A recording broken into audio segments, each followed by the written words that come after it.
Hey everyone, it's Tyler the Antenna Man. Franken FM radio stations on 87.7 FM are likely to go dark soon. These radio stations are technically low-powered analog TV stations that must convert to digital by July 13th of this year, 2021.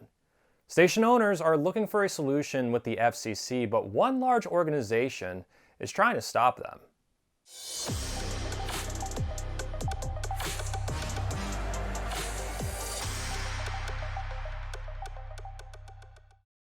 If you're seeing me for the first time, make sure to subscribe to my YouTube channel and hit that little bell icon to receive a notification whenever I post a new video. So back to the main subject of this video. Some of you may be wondering why radio stations on 87.7 are called Franken FMs. As I mentioned a few moments ago, they technically are not radio stations, but rather low-power TV stations operating on Channel 6. In an analog TV broadcast, the audio carrier for Channel 6 is on 87.75 MHz, which can be picked up by most radios on 87.7 FM. This is why some of you may remember picking up your local Channel 6 on the radio prior to the digital transition of 2009. Low-power TV stations were exempt from the original June 12, 2009 DTV deadline and were supposed to convert to digital back in 2015, but that deadline was pushed back due to the huge mess the FCC repack created for broadcasters, which is a long story in itself, but as a result, some low-power TV stations continue to broadcast in analog even to this day. I found a few of them in upstate New York, which you can see in my video titled Analog TV Stations Still on the Air in 2021. I attached a link to it in the description of this video.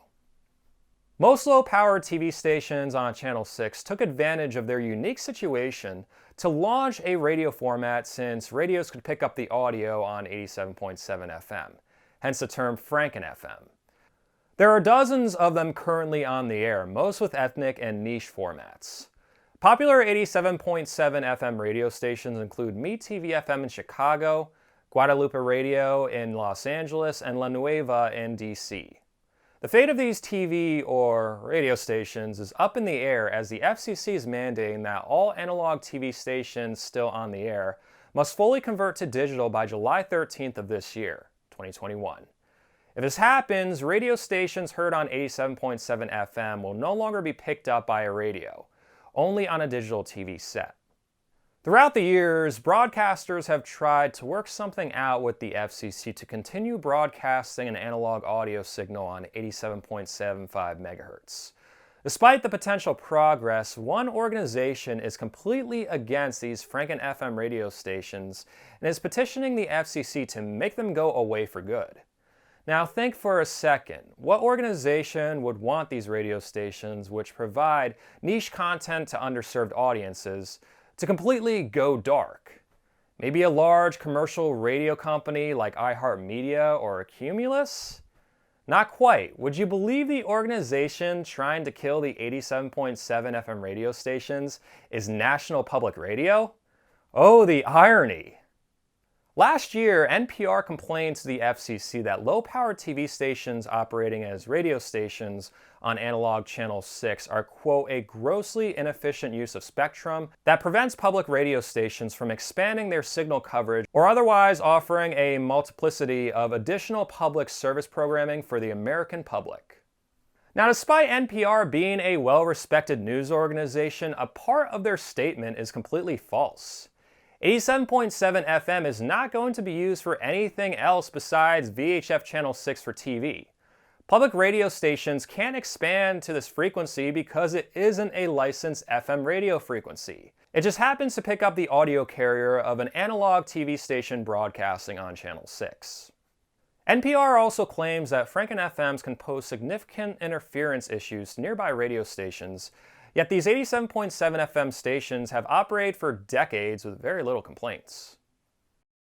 To sort of demonstrate NPR's point of view, I will say that the FM band on 88 to 92 MHz is reserved for non-commercial broadcasting, public, college, and nonprofit radio stations. Some may see these Franken FMs sort of unfairly parking on the end of the dial as commercial radio stations. Now, there is some hope on the horizon for these 87.7 FM radio stations. Venture Technologies Group, which owns several low-power Channel 6 TV stations operating as radio stations, proposed a solution with the FCC. It consists of TV stations broadcasting a digital signal on the lower end of the Channel 6 spectrum, and then a secondary analog audio carrier on 87.7 MHz. This would allow Franken FMs to continue to be heard on the radio. But again, NPR has a problem. According to a great article in Radio and Television Business Report, NPR's legal counsel held a meeting by phone with the FCC Chief of Audio Division last month. The subject? To discuss the continued use of analog audio transmission on low-power Channel 6 TV stations, which we all know they want gone. I'm a little ticked off at NPR's actions. Most 87.7 FM radio stations provide niche programming to ethnic groups that would otherwise not be served by commercial radio stations. NPR may have good intentions, thinking Franken FMs are interfering with other radio stations or limiting the non-existent expansion of the FM radio band, although I sort of have my doubts. The future of Franken FM radio stations on 87.7 is definitely uncertain. I personally hope that the FCC allows low-power TV stations on Channel 6 to transition to digital while continuing an analog audio signal on 87.7 FM.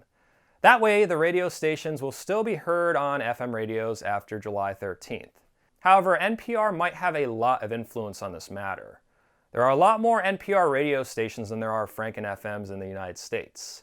I'll keep everyone posted on what goes on. Hopefully, stations like MeTV FM, Nueva Radio, and Guadeloupe Radio, and the dozens of other 87.7 FM radio stations will stay. If not, we know who is to blame. Thanks again for watching this YouTube video, and be sure to share it, as I think this is a very important subject that most of you are not aware of. The fact that 87.7 FMs may be gone after July, and they're trying to work a deal with the FCC, but NPR really doesn't want them around, and they have a lot of influence. Now, there honestly are two sides to every story. Maybe it is true that NPR sees these Franken FM radio stations as just a problem for other FM radio stations, which would probably be logged in a bunch of complaints, which I don't really see.